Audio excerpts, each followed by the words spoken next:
नमस्कार. बाग बगीचा मराठी यूट्यूब चॅनलमध्ये सर्वांचे खूप खूप स्वागत. तर आजचा आपल्या व्हिडिओचा विषय आहे झाडांची रिपोर्टिंग कशी करायची. तर झाडांच्या रिपोर्टिंगचे बरेच व्हिडिओ आपले आलेले आहेत, पण खास करून आता उन्हाळ्यासाठी मी जे झाडं घेतलेले आहेत ना, हे झाडं लावताना काय काळजी घ्यायची, त्याची माती कशी तयार करायची, हे सर्व आपण आजच्या व्हिडिओमध्ये बघणार आहोत. पण व्हिडिओच्या पूर्वी मी तुम्हाला एक छोटीशी गंमत दाखवणार आहे आज माझ्या बागेतली. तर हे बघू शकता तुम्ही माझ्या बागेमध्ये कुठले पाहुणे आलेले आहेत. इतके सुंदर मांजरीचे पिल्लं आहेत आणि ते बघा कसे माझ्या बागेमध्ये असे कुंडीमध्ये येऊन बसले. तर त्याचं कारण म्हणजे आता उन्हाळा खूप वाढलेला आहे आणि कुंडीला आपण पाणी घालतो, तर तो जो ओलावा आहे ना, ते खास त्या गारव्याला बसलेले आहेत ते. तर मला दिसले तर तुम्हाला दाखवायचा मोह आवरला नाही.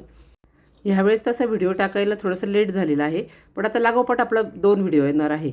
हा एक व्हिडिओ आणि पुढचा व्हिडिओ पण खूप महत्त्वपूर्ण असणार आहे, की उन्हाळ्यामध्ये झाडांची काळजी कशी घ्यायची, म्हणजे जेणेकरून तुमची झाडं सुकणार नाही. तो खूपच महत्त्वाचा विषय आहे. त्यामुळे तुम्ही माझ्या चॅनलवर जर अजून नवीन असाल तर सबस्क्राईब करा आणि बेल आयकॉन दाबा, म्हणजे माझ्या व्हिडिओचे नोटिफिकेशन तुम्हाला येईल आणि माझे व्हिडिओ तुम्हाला बघता येतील. नर्सरीतून झाडं आणल्यानंतर काय करायचं आहे आपल्याला, त्याला थोडे दिवस शेडमध्ये ठेवायचं आहे. 4 ते 5 दिवस तुम्ही त्याला एखाद्या सावलीच्या ठिकाणी ठेवा, एखाद्या मोठ्या झाडाखाली ठेवा, किंवा तुमच्याकडे शेड असेल तर शेडनेट वगैरे बांधलेलं असेल तर तिथे ठेवा. कारण की नर्सरीतलं वातावरण आणि आपल्या घरच्या वातावरणामध्ये खूप फरक असतो. नर्सरीमध्ये ते पॉली हाऊसमध्ये असतात, शेडनेटमध्ये असतात, शिवाय त्याच्यावर दिवसभर पाण्याची स्प्रे वगैरे चालू असतं, ते टेम्परेचर मेंटेन ठेवलेलं असतं. आणि मग एकदम ते बाहेर येतात आणि आपल्याकडं आपण लगेचच जर रिपोर्टिंग केली तर झाडं आपले रिपोर्टिंग शॉकमध्ये जाऊन खराब होऊ शकतात. तर त्याच्यासाठी खास करून कुंडीत लावताना त्यांची लगेच रिपोर्टिंग करायची नाही आहे. ही गोष्ट तुम्ही लक्षात ठेवा, ही मी प्रत्येक वेळेस सांगत असते. त्याच्यामुळे बरेच जणांची झाडं खराब होतात आणि मग तुम्हाला वाटतं अरे आम्ही नर्सरीतून आणलं तर झाडं चांगलं होतं, पण ते तर लगेच खराब झालं. तर त्याच्यामागे हे एक कारण आहे. आणि रिपोर्टिंग करताना वेळ पण फार महत्त्वाची. दुपारच्या उन्हामध्ये रिपोर्टिंग तुम्ही करू नका आणि सकाळी जरी केली तर लगेच त्याच्यानंतर ऊन पडणार असतं. त्यामुळे साधारण संध्याकाळी 5:30-6च्या ह्या दरम्यान तुम्ही रिपोर्टिंग करा आणि झाडं सावलीमध्ये ठेवा. आणि रिपोर्टिंग झाल्यानंतर पण आपल्याला 5 ते 6 दिवस झाडं सावलीमध्येच ठेवायचं, हे तर तुम्हाला माहिती आहे. आता आपल्याला कुंड्या लागणार आहे, माती लागणार आहे, तर काय काय मातीचं मिश्रण कसं करायचं ते आपण बघू. तर त्याच्यासाठी बघा मी एवढं सामान सगळं घेतलेलं आहे. कुठलंही झाड लावताना तुम्ही ती माती कशी तयार करता हे फार महत्त्वाचं आहे. तुम्ही माती जर आपली एकदम चांगली असेल ना, रोगमुक्त असेल, तर मग झाडांवर रोगराई जास्त येत नाही.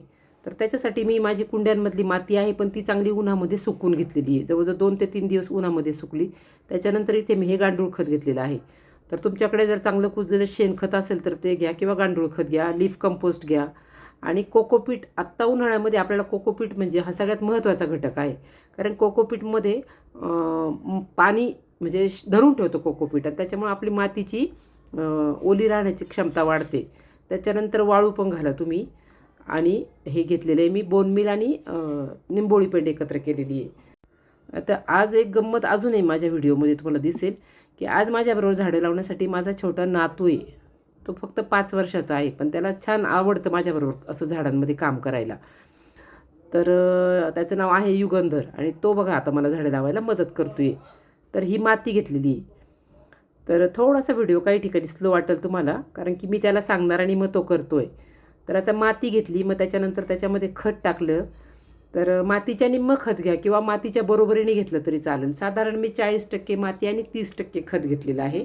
त्याच्यानंतर त्याला 10% वाळू आणि 20% कोकोपीट टाकणार आहे. कोकोपीट असेल ना तुमच्याकडं तर नक्की मिक्स करा, किंवा लीफ कंपोस्ट असेल ना त्याचं प्रमाण वाढवा. त्याच्यामुळं काय होतं, माती हलकी तर होतीच होती, पण उन्हाळ्यामध्ये आपल्याला पाण्याचा म्हणजे पाणी सुकण्याचा खूप प्रॉब्लेम असतो. कुंड्या इतक्या पटकन सुकतात ना, तर कोकोपीट थोडंसं पाणी धरून ठेवण्याची क्षमता कोकोपीटमध्ये आहे. तर मातीमध्ये ओलावा टिकून राहतो आणि मग झाडांच्या मुळ्यांना गरम नाही होत जास्त मुळे आपल्या, आणि झाडं खराब नाही होत.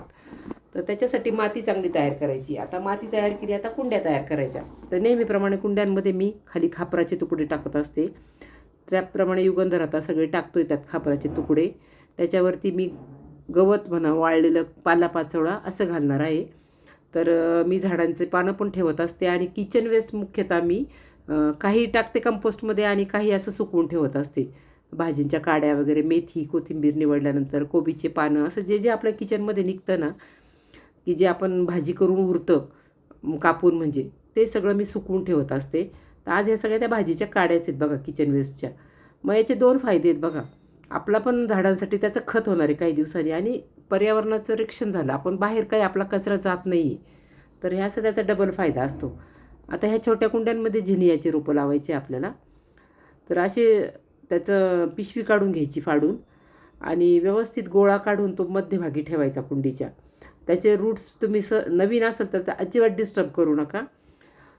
जसंच्या तसं झाड ठेवून मग कडेने आपण तयार केलेली माती भरू, किंवा तुम्हाला अनुभव असेल तर तुम्ही अशी थोडीशी लाल माती, मी नेहमी कमी करत असते थोडीशी, कारण की ती फार चिकट असते, शिवाय खूप पटकन सुकते ती माती. त्याच्यामुळे मी बऱ्यापैकी ती लाल माती काढूनच झाडं लावत असते. तर अशा प्रकारे सगळ्या आपल्या पिशव्यांमधनं रोपं काढून घ्यायचे आणि ते कुंडीमध्ये ठेवायचे. तुम्ही झाड नवीन असेल तर मुळ्या बिलकुल डिस्टर्ब नका करू. बऱ्याचदा त्या मुळ्या व्यवस्थित जर तुम्ही मातीने काढली, मुळ्या तुटल्या, तर त्याच्यामुळे पण आपलं झाड खराब होतं. तर त्याच्यासाठी असं व्यवस्थित काढून घ्या आणि कुंडीमध्ये ते रोप अगदी मध्यभागी ठेवायचं. अशा प्रकारे एका प्रकारची रोपं तुम्ही अगोदर सगळे ठेवून घेऊ शकता कुंडीमध्ये. आणि त्याचा पुढचा भाग आता आपण बघू. आता ही जी माती तयार केलेली ना, ही आपल्याला सगळ्या बाजूनी भरायची आहे. आता जेव्हा तुम्ही असे घरातले मुलं, तुमचे स्वतःचे मुलं असतील, आता माझे तर नातवंड आहेत, तर असे जेव्हा तुम्ही त्यांना बरोबर घेऊन काम करता ना, तर त्यांचा इंटरेस्ट वाढतो त्यातला, किंवा त्यांना म्हणजे त्याचं महत्त्व कळतं मग झाडं लावण्याचं. मग झाडं लावता लावता असे शोचे झाडं किंवा फुलझाडांबरोबर उद्या भाज्या पण लावतील ना ते. तिथं स्वतःचं अन्न स्वतः पिकवायला शिकणं हे फार महत्त्वाचं आहे. एकतर मुळातच आम्ही शेतकरी आहोत, त्यामुळे मळ्यात वगैरे पण मुलं बघत असतात, पण माझ्याबरोबर पण ते असतात माझी नातवंड. तर त्यांना आता चांगली आवड तयार झालेली आहे. ते म्हणतात आम्हाला बी लावायचं, आम्ही कुठलं झाड लावू, किंवा बी लावण्यापासून ते रोपं तयार होण्यापर्यंतची सगळी प्रोसेस ते बघत असतात. तर अशा प्रकारे तुम्ही मुलांना सहभागी करून घ्या जा तुमच्याबरोबर. हा पण एक प्रकारचा संस्कार आहे ना त्यांच्यावरचा. तर बघा अशी सगळे रोपं मी आता लावून घेते आणि त्याला फार मजा वाटते. युगंधरला छान तो माझ्याबरोबर करतो आहे सगळं काम.